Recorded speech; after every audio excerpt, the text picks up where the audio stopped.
Trade facilitation centre जब बना तो उसके पीछे जो अवधारणा थी वो ये थी कि हम सामान ले आएंगे जो बनारस के आसपास का, तब जीआई की अवधारणा उतनी ज्यादा नहीं थी, आजकल तो ज्यादा हो गई है, जो अच्छी चीजें हैं उनको ला करके हम एक म्यूजियम में रखें। संकल्पना ये थी कि जो टूरिस्ट आएगा वो संग्रहालय में वो चीज देखेगा, और हमारा जो ट्रेड फैसिलिटेशन सेंटर है उसके बीच में 200 दुकानें थी करीब। उन दुकानों को इनिशियली ये तय किया गया कि ऐसे आर्टिजन्स को दिया जाएगा जिनको राष्ट्रीय सम्मान मिला हुआ। तो दुकानें खुली। आप सब लोग जानते होंगे जो बनारस की हैंडीक्राफ्ट के बारे में जानते हैं, जो मिस्टर सिंह हैं, क्या कहते हैं, जो लकड़ी के खिलौने बनाते हैं, उनकी भी दुकान थी। रामेश्वर सिंह की भी दुकान थी, उनको राष्ट्रपति पुरस्कार भी मिला हुआ है। जो गुलाबी मीनाकारी का काम करते थे उनकी भी दुकान थी। दुर्भाग्य ये है,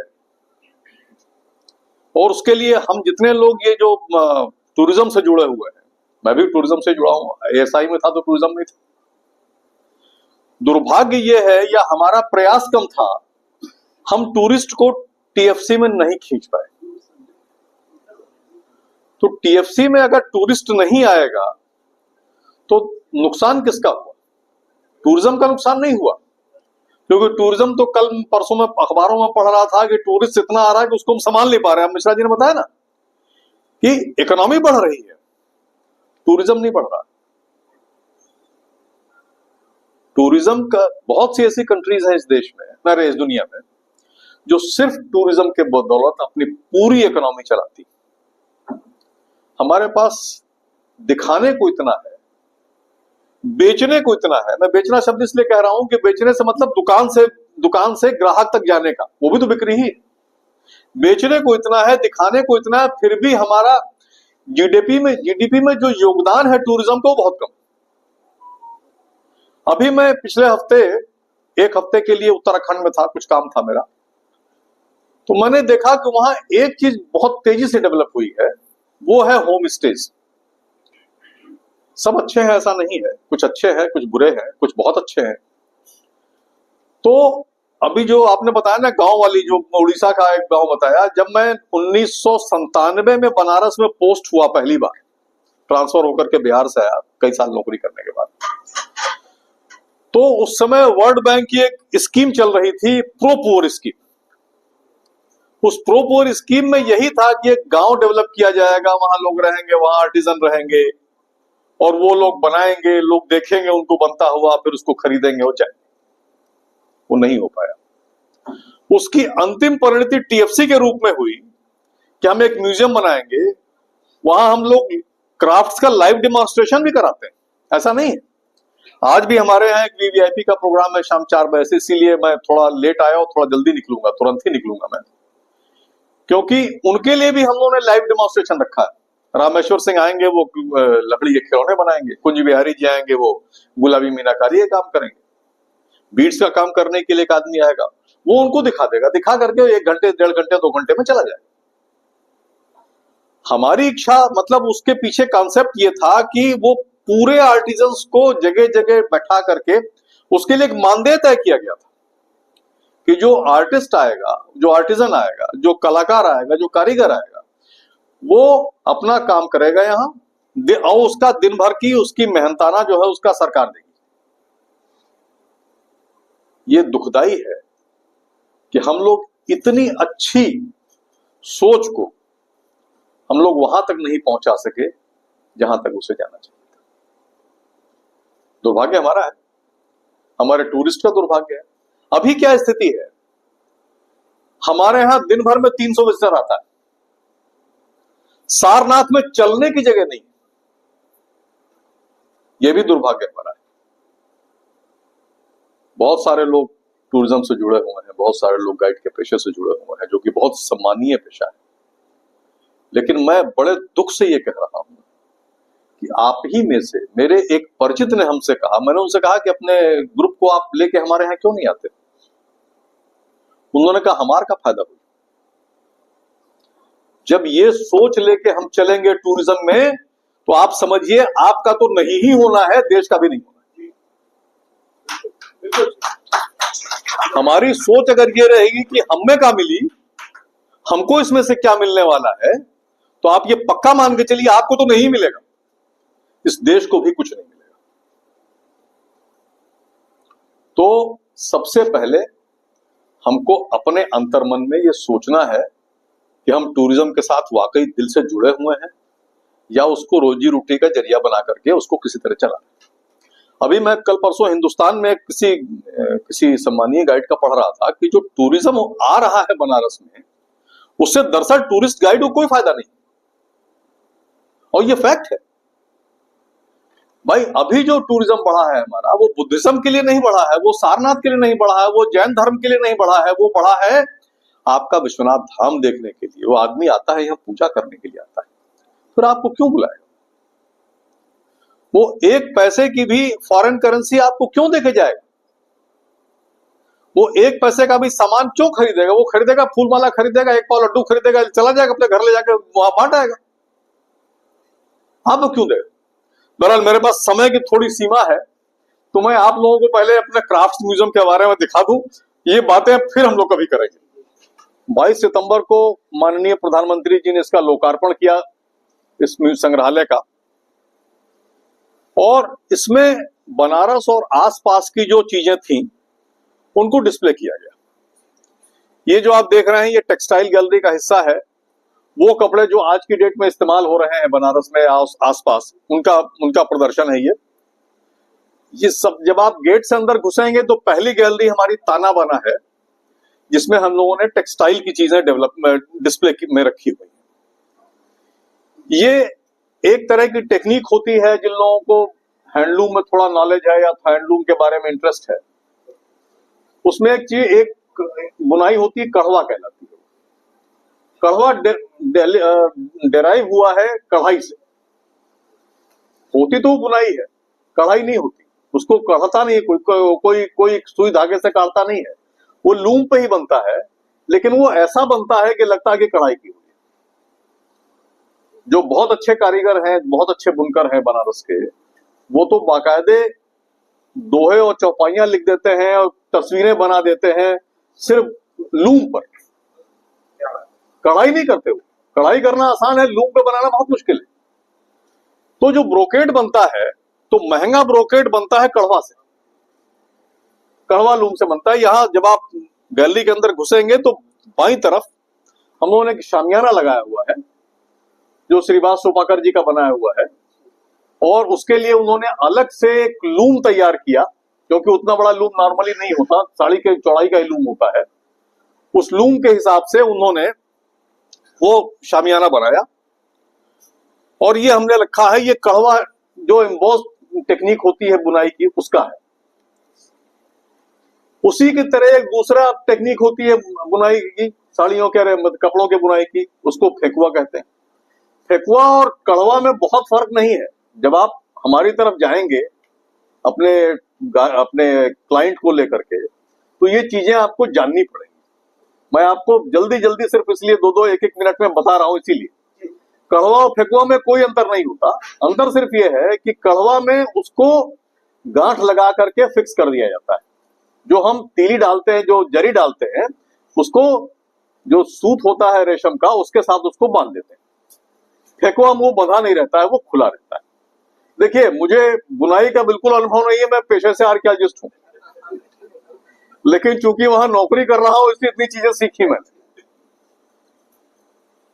तो जैसे मैंने कहा, फेकुआ की टेक्निक जो है वो थोड़ा इंफीरियर मानी जाती है कढ़वा के मुकाबले। कढ़वा का सामान आपको महंगा मिलेगा, फेकुआ का थोड़ा सस्ता मिलेगा। पहचान सिर्फ ये है कि कढ़वा की अब साड़ी लेंगे या कोई ड्रेस मटेरियल लेंगे तो पीछे से उसमें धागे नहीं निकले होंगे, और फेकुआ होगा तो लंबे लंबे रेशे होंगे उसमें। वही पहचान है उसकी, और कोई पहचान नहीं। देखिए, एक शब्द आता है ब्रोकेट। बनारस में ब्रोकेट का बहुत बड़ा काम है। जितने लोग बनारस आते हैं वो ब्रोकेट की साड़ी जरूर खरीदना चाहते हैं। और हमारी कुछ गंगा जमुनी तहजीब ऐसी है कि चाहे हिंदू हो चाहे मुसलमान हो, किसी के घर में अगर शादी है तो बिना बनारसी साड़ी के या बिना बनारसी कपड़े के शादी नहीं होती। तो ये जो हमारे यहाँ ब्रोकेड बनता है, इसका सबसे पहला उदाहरण अगर कहीं मिलता है तो ऋग्वेद में मिलता है। ऋग्वेद में यह उल्लिखित है कि दो मारुत एक रथ पे सवार होकर सोने के तारों से बने हुए कपड़े पहन करके जा रहे हैं। तो ये जो है, ये ब्रोकेड का पहला हमारे पास उदाहरण मिलता है, पहला एग्जाम्पल हमने अगर कहीं पढ़ा है। आप सब जानते हैं ऋग्वेद की डेट हम लोग 1500-1600 बीसी मानते हैं। तो एक जो अवधारणा बना दी गई है कि ये जो ब्रोकेड का काम है ये मुगल पीरियड में शुरू हुआ, तो ये जो सबसे पहली बात तो यही आपको दिखती कि ऋग्वेद में इसका उदाहरण बिल्कुल क्लियर मिलता है कि सोने के तारों से बने हुए कपड़े पहन के जा रहे। तो एक तो ये हुआ। दूसरा, एक साड़ी होती है तंचोई, जो बनारस में तंचुई के नाम से हम लोग जानते हैं। उसका नॉमेनक्लेचर भी बड़ा, ये इसकी बात हम बाद में करेंगे, पहले तंचोई की बात कर लें जी। अच्छा, तंचोई जो है वो 18वीं शताब्दी में सूरत से 3 पारसी भाइयों ने चाइना से जाकर के बुनाई की शिक्षा ली। वो छोई ब्रदर्स थे, उनका टाइटल था छोई, और गुजराती में 3 को त्रान कहते हैं, तो इस टेक्निक को त्रान छोई कहा जाने लगा। वो धीरे धीरे त्रान छोई से बढ़ते बढ़ते वो तंचुई पे आ गया है। हम लोग तंचुई कहते, उसकी जानकारी हमारे पास तंचुई के नाम से है। तो इसलिए वो तंचुई है कि वो 3 पारसी भाई जाकर के चाइना से उसको बिनने की टेक्निक ले आए और यहां उन्होंने उसको बढ़ावा दिया। ये हम लोग अभी देख रहे थे ना, ये जंगला और शिकारगाह, ये ब्रोकेड के 2 पैटर्न। जंगला में बेल बूटे बने होते हैं, वनस्पति का बॉटनिकल डेकोरेशंस होते हैं उसमें। जब हम शिकारगाह में जाएंगे तो उसमें फ्लोरा और फौना दोनों होता है, उसमें जानवर भी होगा, उसमें जंगल भी होगा। जंगला जंगल से डिराइव हुआ है और शिकारगाह शिकार से हुआ है। तो ये जो आप देख रहे हैं ये दुपट्टा है, ये शिकारगाह का, इसमें हाथी भी है, शेर भी है, मोर भी है। और इसके पहले का जो हम आपको दिखा रहे थे जंगला, इसमें सिर्फ बूटी बनी हुई है, फूल बने हैं, पत्तियां बनी हुई हैं। ये किमखाब है, ये भी एक तरह का ब्रोकेड है, लेकिन इसमें सिल्क को एकदम कवर कर देते हैं जरी से। किमखाब इसलिए कहते हैं कि ये आपके ख्वाबों में भी बहुत कम आता है, ये इतना प्रेशस है कि आप इसका सपना भी बहुत कम देख पाते हैं, इसलिए ये किमखाब कहलाता है। ये तंचोई की बात हमने पहले कर दी, वो साड़ी अभी आपको दिख रही है। तंचोई साड़ी में नॉर्मली, अब आजकल थोड़ा फ्यूजन चल रहा है, बट नॉर्मली तंचोई साड़ी में जरी का काम नहीं होता, वो सिल्क से ही बनता है, बहुत फाइन सिल्क से बनता है, इसलिए बहुत महंगा भी होता है, बिना जरी के भी बहुत महंगा होता है। ये बालूचरी है, मुर्शिदाबाद जिले में, पश्चिम बंगाल के मुर्शिदाबाद जिले में, जो बांग्लादेश के बॉर्डर पे है, वहां बालूचर एक गांव था, वहां बालूचरी साड़ियां बनती थी।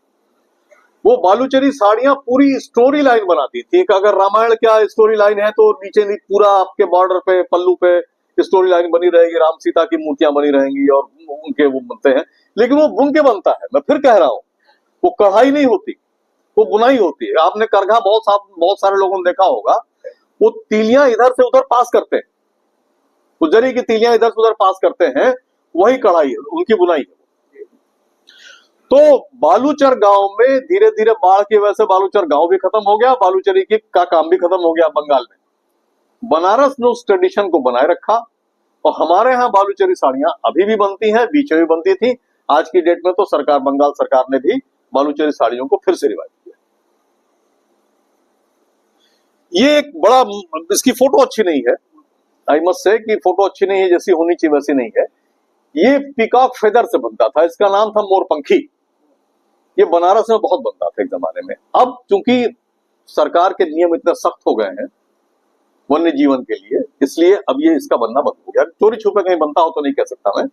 इसमें 3 धागे मोर के पंख, जो धागे होते हैं मोर के पंखों में, 3 वो और 1 धागा सिल्क का, उसको बट करके ये कपड़ा बनता था, मोरपंखी कहलाता था ये। इसकी कीमत बहुत ज्यादा थी, अब तो खैर चूंकि नहीं मिलता तो इसलिए जो बनाता वो कुछ भी मांग सकता है आपसे। ये ग्यासर है। तिब्बती मंदिरों में, बुद्धिस्ट टेम्पल्स में और तिब्बती मंदिरों में ग्यासर का बड़ा इस्तेमाल है। वो अपने दीवालों पे भी लगाते हैं बतौर डेकोरेशन। इसके किनारों से इनको मोड़ करके फोटो फ्रेम भी बनाते हैं, बैठने का आसन भी बनाते हैं।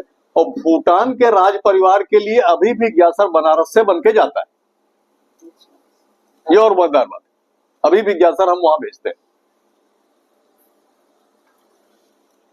ये जामदानी साड़ी,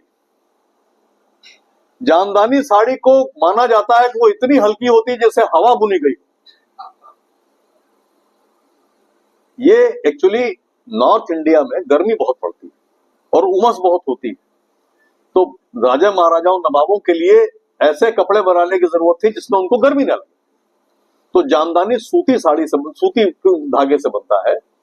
और वो चूंकि आप सबको मालूम होगा कि जो लूम होता है वो एक ग्राफ से चलता है। जामदानी कपड़ा एक ऐसा कपड़ा है जो बिना ग्राफ के बुना जाता है। उसकी जो डिजाइन है वो उस कारीगर के दिमाग में होती है। इसीलिए जामदानी दो तरह की, एक तरह की दो नहीं मिलेगी आपको, कुछ ना कुछ फर्क जरूर आ जाएगा। भले एक ही कारीगर ने दो जामदानी बनाई हो, लेकिन फर्क जरूर आ जाएगा। उसके बाद जब आप टेक्सटाइल से आगे बढ़ेंगे तो कारपेट एंड दरीगरियां। पर दुनिया में सबसे पुराना जो कारपेट है वो लेनिनग्राद के म्यूजियम में रखा हुआ है। और आपको जान के ताज्जुब होगा, उसकी डेट 500 बीसी। 500 बीसी का कारपेट आज भी डिस्प्ले में है, रूस में है वो डिस्प्ले में। और उसकी क्वालिटी जो है आज की आपकी सबसे अच्छी बनी हुई कारपेट की क्वालिटी से मैच करता है। देखिए, आज की डेट में जो सबसे अच्छा कारपेट हम मानते हैं वो ये मान के चलते हैं कि एक स्क्वायर यार्ड में उसमें कम से कम 4 लाख नाट तो होनी चाहिए। 4 लाख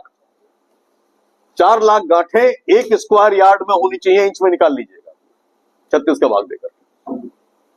हमारे म्यूजियम में एक कारपेट लगी हुई है, उसमें 4,09,000 नॉट्स हैं 1 स्क्वायर यार्ड। तो जो पेरिजिक कारपेट है जिसकी बात मैं कर रहा हूं, जो 5th सेंचुरी बीसी के कारपेट की बात कर रहा हूं, उसमें 3,80,000 नॉट्स हैं। आज की जो सबसे अच्छी कारपेट्स की जो नुमाइश हो सकती है उसको वो मैच करना है। ये तो कुछ कारपेट्स हैं जो हम, ये देखिए दिखा रहा मैंने 4,09,000, ये फॉरेस्ट सीन का कारपेट है, इसमें 4,09,000 नॉट्स पर स्क्वायर इंच लगी हुई, पर स्क्वायर यार्ड। बाकी तो उस क्वालिटी की और कारपेट्स नहीं है। किसी में 1,80,000 है, किसी में 1,72,000 है, इस तरह से। ये तो दरिया है। एक जमाने में बनारस और आसपास दरियों का बड़ा काम था। गर्मी में हर घर में लोग जमीन पे पानी डाल करके, जमीन ठंडी करके दरी बिछा के सोते थे। अब तो एसी ने बहुत सारे सुख खत्म कर दिए ना। अब तो हर कमरे में आप अंदर एसी चला के बैठिए, आपको पता नहीं कि बाहर 42 डिग्री है कि 45 डिग्री। आपके यहाँ तो 23 डिग्री चल रहा है। तो एसी ने हम लोगों से बहुत कुछ छीना ठंडक दे करके। अब हम उसके बाद जाएंगे फर्स्ट फ्लोर पे, जहां हैंडीक्राफ्ट गैलरी। ये बनारस का एक बड़ा भारी काम है। इसको लेकर वेयर एंड टॉयज कहते हैं। ये जीआई प्रोडक्ट भी है। और बनारस में कोरिया लकड़ी से बनता है, बहुत हल्की लकड़ी होती है। उसमें क्या करते हैं, उस लकड़ी को खराद में चढ़ा करके पहले तो चिकना कर लेते हैं, हर तरह के सैंड पेपर से उसको चिकना करते हैं। फिर उसके बाद क्या करते हैं, उस पर रंग चढ़ाने के लिए कि पक्का हो जाए, लाख की बनी हुई स्टिक्स लेते हैं। मान लीजिए बैंड बनाने हैं, पहला लाल रंग का बनाना है, तो लाल रंग के लाख की स्टिक लेंगे और उसको उस पर छुआ करके बिल्कुल एकदम टच करा करके और बड़ी तेजी से उसको घुमाते हैं लेथ को। तो होता क्या है कि गर्मी की वजह से लाख पिघलती है और उसके ऊपर फिक्स हो जाती है। ये उसकी टेक्निक है। रामेश्वर सिंह एक बड़े कारीगर हैं बनारस के, जो ये बड़ा काम करते हैं। ये तो आप सब जानते हैं, चुनार का मुखौटा है सेरेमिक वाला, और ये हाथी है वो भी चुनार का ही है। ये टेराकोटा हमारा गोरखपुर से आया है। गोरखपुर और कुशीनगर एरिया में इस तरह के टेराकोटा पूजा में बहुत इस्तेमाल होते हैं। वॉल हैंगिंग आपको पता नहीं, शायद जानकारी है कि नहीं जानकारी है, बगल में जिला है गाजीपुर, वहां बनते हैं, खूब वॉल हैंगिंग बनती है। मुखौटे ये हमारे यहाँ के नहीं है, ये उड़ीसा के हैं। क्योंकि बनारस में रामलीला का बड़ा काम है, तो हम लोगों ने उससे जोड़ते हुए मुखौटों को डिस्प्ले किया हुआ है। ये आजमगढ़ के निजामाबाद की ब्लैक पॉटरी है जो हमारे यहाँ डिस्प्ले, इनकी भी शॉप लगी थी लेकिन वो चूंकि चली नहीं इसलिए वो बंद करके चले गए। ये नगीना एक जगह है यूपी में, वहां एबोनी की लकड़ी की कंघियां बहुत बनती, तो ये वहीं के हैंडीक्राफ्ट का हम लोगों ने सैंपल लगा रखा है। ये रामनगर का है, जाली वाला हाथी आपका, एक हाथी के अंदर दूसरा हाथी। ये जो आप बगल में स्वान का पेयर देख रहे हैं, इसमें 3 है, एक इसके अंदर है, फिर उसके अंदर भी है। और आप में से सबको जानकारी होगी जो बनारस के लोग हैं कि ये एक पूरा पीस लेकर के, उसमें कोई जोड़ नहीं होता, उसको खोखला नहीं किया जाता, पहले ड्राइंग बनाते हैं उसकी कि क्या बनाना है हमको। वो बनाने के बाद फिर छेनी से धीरे धीरे धीरे धीरे, पहले तो हाथ से करते हैं तब मशीन से करते हैं, उसको छेद करते हैं, छेद करके खाली करते हैं, फिर अंदर वाले हाथी के हिसाब से एक एरिया छोड़ते हैं कि ये हाथी बनाना है हमको। फिर जब वो खाली हो जाता है तो फिर उस हाथी को बाहर से बनाते हैं, अंदर से नहीं बना सकते इसलिए जोड़ नहीं होता। फिर जब वो बन जाता है तो फिर उसके अंदर वाली जगह खाली करते हैं, उसके अंदर की, फिर उसके अंदर एक और बनाते हैं। तो ये पीस तो बहुत महंगा है। नॉर्मली आप अगर लेने जाए सारनाथ में खूब बिकता है, रामनगर जहाँ तो वहां तो हाँ वो 2 वाला ज्यादा बिकता है। तो हर आदमी लेके जाना चाहता है कि एक हाथी के अंदर हाथी है, कछुए के अंदर कछुआ है, देख के बड़ा आनंद आता लोगों को। ये खड़ाऊ चूंकि बनारस में आप भी जानते हैं, अभी भी आपको कोई ना कोई घाट पे चलता हुआ मिल जाएगा खड़ाऊ पहन के, तो वो भी हम लोगों ने डिस्प्ले कर रखा है। ये मेटल रिपोज वर्क है, बनारस का बहुत मशहूर है, ये जीआई प्रोडक्ट है। मेटल रिपोज वर्क से दरवाजों के ऊपर जो मेटल शीट लगती है वो काम होता है, जो मंदिरों के शिखर पे जो लगाते हैं सोना चांदी या पीतल जो भी लगाते हैं वो काम होता है, वो मेटल रिपोज से ही होता है। ये जीआई प्रोडक्ट है। और बनारस के कारीगरों ने ही स्वर्ण मंदिर में जाकर के उसके ऊपर सोना चढ़ाया हुआ है, अपने विश्वनाथ मंदिर पर चढ़ाया हुआ है। ये तो खैर बनारस का दोनों में से कोई आइटम नहीं है। ये मनसा झार है जो बंगाल से हम लोग लेके आए थे, और ये राम दरबार है जो बेंगलोर से, कर्नाटक से हम लोग मंगाया था। ग्लास बीड्स तो बनारस में बहुत बड़ा काम है, आप सब जानते हैं, बीड मैन्युफैक्चरिंग बनारस में बहुत है। बनारस के संगीत की बात की बना तो बनारस पूरा ही नहीं होता, तो संगीत के भी एक सेक्शन हम लोगों ने संगीत को भी दे रखा है। ये जरदोजी 2 तरह की होती है, एक यहाँ की है, एक लखनऊ की है। यहाँ की जरदोजी से बन करके आज भी बैजेस, आज तो शायद मेरे ख्याल में नहीं जाते, लेकिन कुछ साल पहले तक इंटरपोल को भी जाते थे यहां से बन करके बैजेस। अब वो काम तो शायद धीरे धीरे खत्म हो गया है। ये बनारस में आपको तो जानकारी हो, जो लोग यहाँ के रहने वाले हैं, चांदी का अच्छा काम है बनारस में, तो चांदी के कुछ गहने भी हम लोगों ने डिस्प्ले पर रखे हुए हैं। ये प्रिंटिंग ब्लॉक्स हैं, सिल्क की बहुत साड़ियां या प्रिंट होती हैं, तो प्रिंटिंग ब्लॉक्स भी डिस्प्ले में है हमारे। ये गुलाबी मीनाकारी, गुलाबी मीनाकारी को सामान्य तौर पर चांदी के ऊपर बनाया जाता है, और जो ग्लास होता है उसको बहुत फाइन तैयार करके, बहुत फाइन पीस करके, उसको बहुत हाई टेम्परेचर पे गर्म करके, कलर मिला करके उस चांदी के ऊपर फिक्स करते हैं। लगभग 800 डिग्री टेम्परेचर पे उसको गर्म करके उसके ऊपर फिक्स कर देते हैं, तो परमानेंट हो जाता है। लेकिन चूंकि ये चांदी में बनता है इसलिए इसकी कीमत ज्यादा है, इसकी वजह से इसकी दुकानदारी कम है, लेकिन फिर भी अभी तो आजकल तो ऑर्डर्स मिल रहे हैं लोगों को। ये हमने एक नेशनल जीआई गैलरी बनाई है। हमने भारत के जितने भी जीआई टैग्स है, उड़ीसा से शुरू जब करेंगे तो उड़ीसा और पश्चिम बंगाल से शुरू किया है हमने, और नॉर्थ ईस्ट, फिर इधर गुजरात, फिर उत्तर भारत का, उसमें राजस्थान भी है, जम्मू कश्मीर भी है, हिमाचल भी है, बंगाल, अरे वो पंजाब भी है, सबका जीआई जितना है आज की डेट में हैंडीक्राफ्ट का जितना भी जीआई आइटम है हमारे यहाँ सब डिस्प्ले में है, साउथ इंडिया तक। ये अलग अलग जगहों के हैं, जैसे मैंने बताया कि वहां का हिमाचल का है, ये भी हिमाचल का है। इधर का जो आप देख रहे हैं ये कठपुतली और बगरू का जो प्रिंट है ये राजस्थान का है। ये थेवा गुजरात का है। कोटा डोरिया ये जो है ये तीसरा छोड़ दिए बस्तर वाला, तो ये दोनों राजस्थान के हैं। बस्तर का है। देखिए मैं आपको यहां से दिखा के चला जाऊंगा, आपको मजा नहीं आएगा। जब तक आप आएंगे नहीं हमारे यहाँ तब तक आप इसको एंजॉय नहीं कर पाएंगे, क्योंकि मैं भी थोड़ा जल्दी में हूँ, भागने के चक्कर में हूँ किस तरह से यहाँ से मैं निकल पाऊं जल्दी से।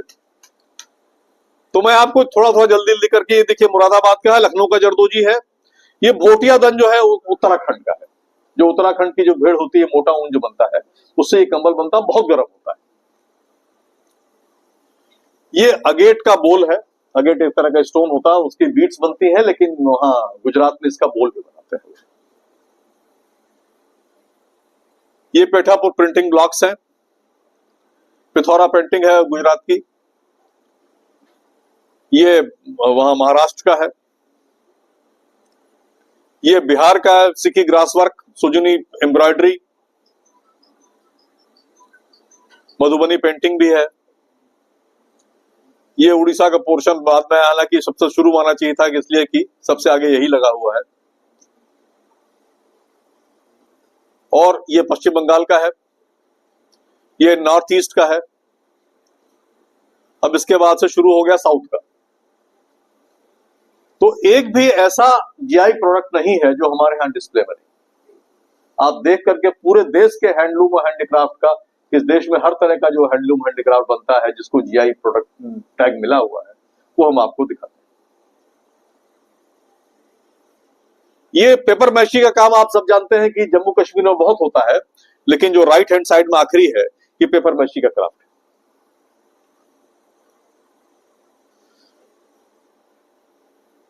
ये चेट्टीनाड से बना हुआ है, पाम लीफ से बना हुआ डलिया है।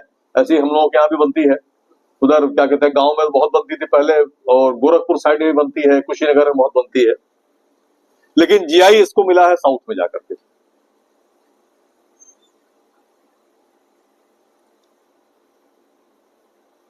तंजावुर डॉल्स बड़ी अच्छी होती हैं, बच्चों को देखने के लायक, बहुत अच्छी है।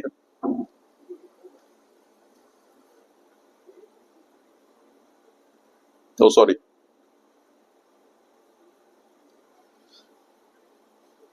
ये हैदराबाद का निर्मल फर्नीचर है, उसके बगल में निर्मल पेंटिंग है हैदराबाद की ही। और निर्मल टॉयज, निर्मल एक एरिया का नाम है, इसलिए उसके नाम से पेंटिंग भी है, फर्नीचर भी है। Thank you sir.